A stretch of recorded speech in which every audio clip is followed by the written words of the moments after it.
Portrait of class, aren't I? Yes! I have been seen on The Late Show with Stephen Colbert. Next slide. Comics Unleashed. And The Sherry Shepherd Show. Basically anything that has been canceled. I am like the Grim Reaper of network television. I've written for Comedy Central Roast. I've written on a new movie that's coming out with Cameron Diaz. And most recently, this past fall, I performed at the Boston Garden for a sold-out audience alongside Conan O'Brien, Sebastian Maniscalco, Sarah Silverman for Dennis Leary's Comics Come Home. Yes. And you still don't know who the hell I am. Well, that's fine. I didn't get into stand-up for the fame or the money, and so far, so good. I'm telling you guys all this because for a few reasons. First of all, for every one of these amazing gigs, there's about 568 terrible ones. I've already told you I perform for the Amish. Second, to let you know that when it comes to tonight's theme of why we party, drink, and celebrate, I have figured out a way to make it into my livelihood. And third, and most importantly, I want to brag. Next slide. Don't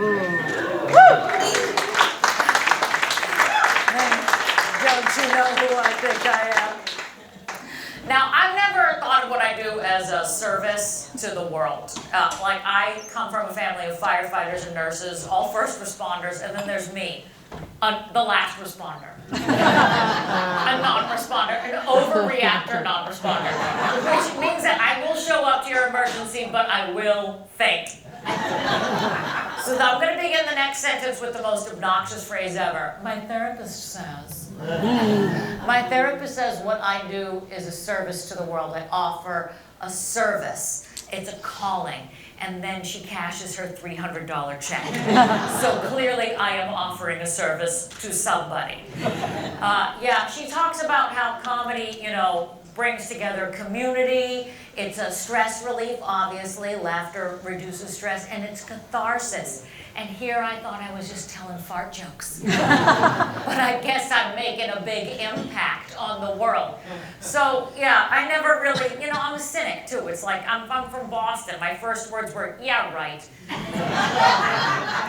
So I've never really bought into that whole, like, oh, it's a higher calling, and what we do is a big deal, blah, blah, blah. Until last summer, when I was hired to do 6 shows for 1 week to raise money for a foundation that supports victims of terror. Yeah, it was pretty wild. This gig, a lot of people, I know a lot of named comics who have done it. It paid really well, so I was like, I'm all in. Side note, it was in the Middle East. I never say that I make good choices. Okay, I'm a stand-up. I'm not here because everything went well. More specifically, it was in Israel. Oh, did you just feel everybody's sphincters tighten? Oh, that's amazing. I'm going to give them a second to relax. I'm not here to give you a political talk or a religious thing. I don't want to talk about war or gas prices. Unlike everybody else on the internet, I am not an armchair expert in the Strait of Hormuz. Why is it that none of us knew anything about this place until about a month ago, and now all of us are like, it's an economic choke point. Shut up! I'm an Irish Catholic chick. My understanding of Middle East antics is limited to Indiana Jones movies and half of Argo. Half. I made it through half. It's a very long movie. Okay? So I said yes. And a week later, I was in Jerusalem. Me and 2 other comics were brought to Jerusalem. And we did our first show. And I was nervous. I was like, oh, how is my comedy going to get over on another country? But here's also the thing. A week before I left, my friend sent me a text and he said, I don't think you should go. it's making me nervous. I don't think you should go over there. And I literally texted him back, what's gonna go wrong? Like, that's the point in the movie where the thunder claps and the lightning strikes. But here's why I went. I went, yes, for the money, I'm gonna be honest. But also, I was so burnt out on New York at that point. And this is how sad things are in New York, that you're like, oh, I'd be safer in the Middle East than the Lower East, okay? And the last thing I said to him, and it's in a text, I said, I need to see something bigger than myself. I need to feel small. And then God said, hold my beer. So I don't know if you guys remember June of last year. Yeah, so I get over there, me and the two other comics, and we do one show.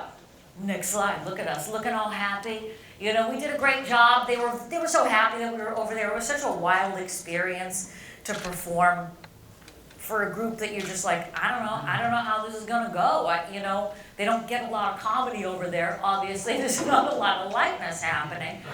And, you know, we were all like patting ourselves in the back. We did our show, we go back to the hotel, and at 3 a.m., my phone explodes. Not literally. It just went off, like an alarm went off on it. And I rolled over, and it was all in Hebrew. And then I get a text from the guys, meet us downstairs. Day 2 of us being there was day 1 of the 12-day war with Iran. Now, I don't know if you guys have ever been in a country on the verge of a nuclear holocaust. 10 out of 10, do not recommend. My Travelocity review is going to be like, this place would be great if there weren't so many missiles flying everywhere. So suddenly, all of our shows get canceled. Obviously, a war breaks out. And everything escalates very fast. We started running to bomb shelters every hour. You know, the sounds of missiles exploding outside is something that we have no idea. We have no template of what that felt like. You know, I didn't have any gauge on this. I didn't grow up in a world like this. So suddenly we went from performing on stages to being in shelters together. And you can see the one person who is holding on to a glass of red wine. Like someone is going to take it away from me. It was like a whoopee. I was the only one drinking through this whole experience. I don't know how these guys were just freeballing it with their emotions, but I was drinking. So yes, we started running in and out of shelters. Things got crazy. And at one point, you know, what's wild about the whole experience is that we kept making each other laugh through all of it. I've never wanted to be in a war before, but I said, if I'm gonna be in it, let it be with 2 other comedians at 3 a.m. And it was so vital for us to laugh that whole time. And we left our hotel at one point to go and perform for kids who were trapped there on birthright. And the only thing worse than a war is performing for 200 teenagers. That was a special level of hell. That it was so bad at one point, I turned to one of the other comics and I said, I've never prayed for an air raid siren before in my life. One of us did so badly, the other comic turned to me, and as soon as I said air raid siren, a literal air raid siren went off. Literal air raid siren, and he turns to me and he goes, I've never seen a comedian bombing during a bombing before. It's like we unlocked some new level. Can I see the next slide? So that's us trapped with a whole bunch of teenagers in the bowels of a Ramada in Jerusalem. So Triumph Brewing Company looks like the GD Madison Square Garden after this. And I just wanted to play a little video clip of how we were making each other laugh while this siren was going off. I don't know if you guys have ever heard a siren before like this, but go ahead, just play it. So this is our third, I think this is our third air raid missile warning. So it's our third missile warning since, today, third missile warning today. I think, and I in our comedic pool, I had 3, so I think I win. We had to do it. And what's wild about the whole experience is how everybody kept on keeping on. and we were invited to a Shabbos dinner, which I'd never been to before. And we go to the Shabbos dinner, and we all sit down, and we're drinking, eating, and an air raid siren went off, and we saw a missile fly overhead. Overhead. We all calmly got up and walked downstairs to their bomb shelter, where the party kept going. And everybody's sitting and chatting and talking about life and living and going on. And I had a full-blown panic attack. I started crying hysterically. I was like, I couldn't believe everything that was happening. And the woman who owned the house literally said, "Do you want some wine? I'll get you some wine." And she ran up to the place where the missiles were flying and brought me back a bottle of Merlot. And that woman is a hero.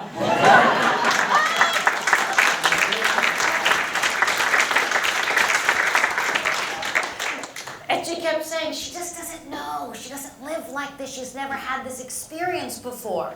And everybody kept living. And I kept thinking about the phrase, eat, drink, and be merry, for tomorrow we die. That's the second part of that phrase. Usually people just see eat, drink, and be merry because it's a better thing to put on a pillow to sell at Home Goods. People don't want a plaque that says die in their kitchen, you know? So I looked up the history of that, eat, drink, and be merry, for tomorrow we die. And fun fact, it comes from the Bible. You know, the book that was written 2 blocks away from my hotel. And